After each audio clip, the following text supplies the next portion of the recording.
के तपाईँ सस्तोमा नर्मल कामहरू राम्रोसँग धान्न सक्ने फोन खोज्दै हुनुहुन्छ? हो भने यो भिडियो लास्टसम्म हेर्नु होला, तपाईलाई धेरै नै काम लाग्नेवाला छ। यो हो Redmi A3 भन्ने स्मार्टफोन जसलाई जम्मा 12,000 रुपियाँ पर्छ। यो प्राइसमा तपाईले 3GB र्याम र 64GB स्टोरेज पाउन सक्नुहुन्छ। भने यही फोनको अर्को 4 128GB भेरिएन्ट पनि अवेलेबल छ जसको प्राइस 13,000 रुपियाँ हो। सो कस्तो छ होला त यो फोन? लेट्स डिस्कस दैट है त। सुरुमा त यो फोन हेर्दाखेरि एउटा बजेट फोन हो जस्तो देखिन्छ कहीँबाट। हेर्नुहोस् न, यहाँ लेदर ब्याग छ, यस्तो मोडर्न खालको सर्कुलर क्यामेरा मोड्युल छ, अनि यो फोनको ह्यान्ड्स अन फिल पनि मजाको छ। र तपाईलाई यदि ग्लास ब्याग मनपर्छ भने अरू दुईवटा कलर अप्सन्स पनि रोज्न सक्नुहुन्छ, विच लुक्स इक्वली गुड। अनि यसको क्यामेरा मोड्युल पनि अरू बजेट रेन्जमा आउने फोन भन्दा लुक्स बोल्ड एन्ड डिफ्रेन्ट के। लाइक Xiaomiको त्यो फ्ल्यागशिप फोन Xiaomi 14 अल्ट्रा नै तपाईले हेर्नुभयो भने the camera module looks similar. So looks wise त यहाँ केही पनि कम्प्रोमाइज भएकै छैन। हुन त यहाँ अगाडि यस्तो टियर ड्रप नच नभएर पन्च होल भइदिएको भए चाहिँ अलि मोडर्न देखिन्थ्यो भन्ने हो। इभन टेक्नोले पनि पन्च होल नच दिन थालिसकेको छ। सो यसमा पनि त्यही भइदिएको भए त गाइस सुनमा सुगन्ध नै हुन्थ्यो, बट छैन, के गर्नु।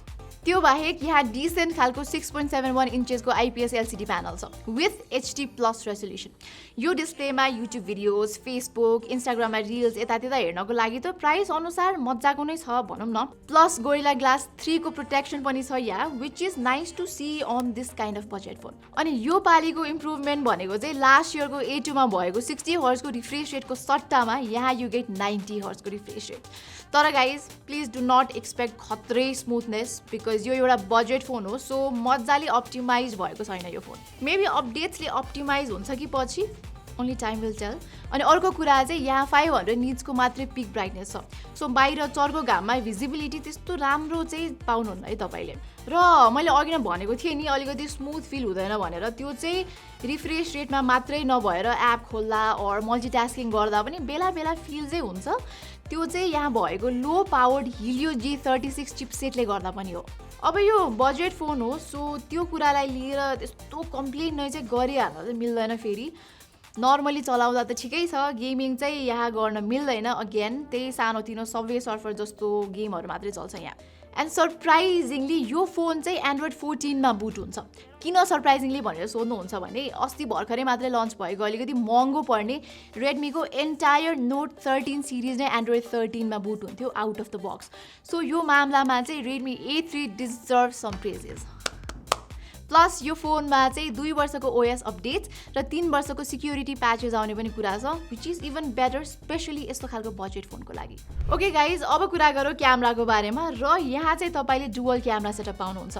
एउटा 8 मेगापिक्सलको मेन क्यामेरा र अर्को कामै नलाग्ने 0.08 मेगापिक्सलको अक्जिलरी लेन्स, वाइल अगाडिपट्टि चाहिँ 5 मेगापिक्सलको सेल्फी सुटर रहेको छ। एन्ड यो 13,000 को फोनबाट चाहिँ मैले त्यस्तो धेरै एक्सपेक्टेसन चाहिँ राखेकी थिइनँ फोटोजमा। एन्ड एज एक्सपेक्टेड नै यसले आफ्नो प्राइस अनुसारकै फोटोहरू खिच्छ। डे लाइट कन्डिसन्सको स्याम्पलहरू झट्ट हेर्दा त राम्रो नै देखिन्छ, तर अब जुम गर्दा चाहिँ खासै धेरै डिटेल्स नभए पनि 4 and 8 मेगापिक्सल क्यामेरा राम्रो नै भन्नुपर्छ। लाइकवाइज रातिको समयको फोटोज पनि सोचेको जस्तै एकदम बेसिक आउँछ र यहाँ नाइट मोडको अप्सन पनि छैन। So details and exposure management चाहिँ एभरेज मात्रै छ यहाँ। पोर्ट्रेट्सको मामलामा पनि ठिकैको आउटपुट भन्नुपर्छ, गुड फर क्याजुअल युसेज। त्यसै गरी यसमा रहेको 5 मेगापिक्सलको सेल्फी क्यामेराले पनि डिसेन्ट नै काम गर्छ। अब टक्क टुक्क कहिलेकाहीँ यसो फोटो खिच्न र भिडियो कल गर्न चाहिँ ठिकैको नै भन्नुपर्छ यसको सेल्फी क्यामेरा। ब्याट्रीको बारेमा भन्नुपर्दा चाहिँ यहाँ तपाईँले 5000 mAh को सेल पाउनुहुन्छ। एन्ड मेरो युसेजमा यो फोन त्यस्तै 1.5 दिन जस्तो चाहिँ चलेको थियो। र अझै तपाईँ लाइट युजर हुनुहुन्छ भने त कसम 2 दिन त मजाले नै टिक्छ। तर फेरि यहाँ 10 वाटको मात्र चार्जिङ सपोर्ट पाइन्छ, जसले अब फुल चार्ज हुन 2.5 घन्टा लाउँछ कि। यस, 2.5 घन्टा। एटलिस्ट 18 वाटको फास्ट चार्जिङ त हुनु पर्थ्यो जस्तो लाग्छ मलाई चाहिँ, but it is what it is. त्यस्तो भन्दै गर्दा रेडमीले धन्न यो पालि चाहिँ माइक्रो युएसपीलाई बाई बाई भनेर USB टाइप सी पोर्ट नै दिएको छ। एन्ड इफ यु रिकल पोहोर सालको रेडमीको A सिरिजमा old fashion micro USB port नै आउनु गर्थ्यो, धन्न USB-C। ओके, बिसाइड्स द्याट यो फोनमा तपाईँले डुअल 4G र माइक्रो SD कार्डको सपोर्ट पनि पाउनुहुन्छ। साथै यहाँ ब्यान्ड 20 को 4G ब्यान्ड पनि सपोर्ट रहेको छ। सो ग्रामीण एरियामा NTC को 4G चलाउन कुनै पनि समस्या नै हुँदैन। प्लस यो फोनमा भोल्ट ई र 4G क्यारियर भिडियो कलिङको सपोर्ट पनि पाउनुहुन्छ विच इज ग्रेट। ल ओके एभ्रीबडी, अब समग्रमा भन्नुपर्दाखेरि रेडमीले यो पालि पनि बजेट रेन्जको लागि एउटा डिसेन्ट खेलाडी नै ल्याइदिएको छ। यसको बोल्ड खाले डिजाइन, गोरिल्ला ग्लास 3 को प्रोटेक्सन र out of the box Android 14 experience चाहिँ यो फोनको पोजिटिभ साइडहरू हुन्। साथै डिसेन्ट क्यामेरा र ठिकठाकै पर्फर्मेन्स पनि तपाईँले पाउनुहुन्छ यहाँ। सो तपाईँलाई एउटा सेकेन्डरी फोन चाहिरहेको छ भने पनि this phone should work fine. Plus यो फोनको टार्गेट अडियन्स भनेको अलिकति अग्रज अडियन्स पनि हो। फर इक्जाम्पल हाम्रा आमा बुवा अङ्कल आन्टीलाई पनि हुन जान्छ जसलाई फोनमा खासै धेरै पर्फर्मेन्सको आवश्यकता नै हुँदैन। साथसाथै फर्स्ट स्मार्टफोन एक्सपिरियन्स गर्ने मान्छेहरूको लागि पनि Helio G36 को पर्फर्मेन्स ठिकै नै हुन्छ। सो यदि तपाईँ अलिक टाइट बजेटमै हुनुहुन्छ र तपाईँको लागि पर्फर्मेन्स पनि खासै इम्पोर्टेन्ट छैन भने Redmi A3 एउटा राम्रो अप्सन हो एट जस्ट रुपिज 12,000।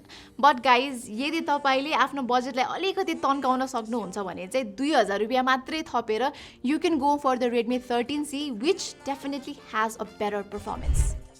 सो साथीहरू, यही नै थियो मेरो छोटो मिठो रिभ्यू अफ Redmi A3 भन्ने फोन। यस्तै खालको टेक कन्टेन्ट हेर्न मन पराउनुहुन्छ भने हाम्रो च्यानल ग्याजेटबाइट नेपालीले सब्सक्राइब गर्न चाहिँ बिर्सिँदै नबिर्सिनु होला। त्यति भन्दै म सोनिकालाई बिदा दिनुहोस्। I will see you soon. By by.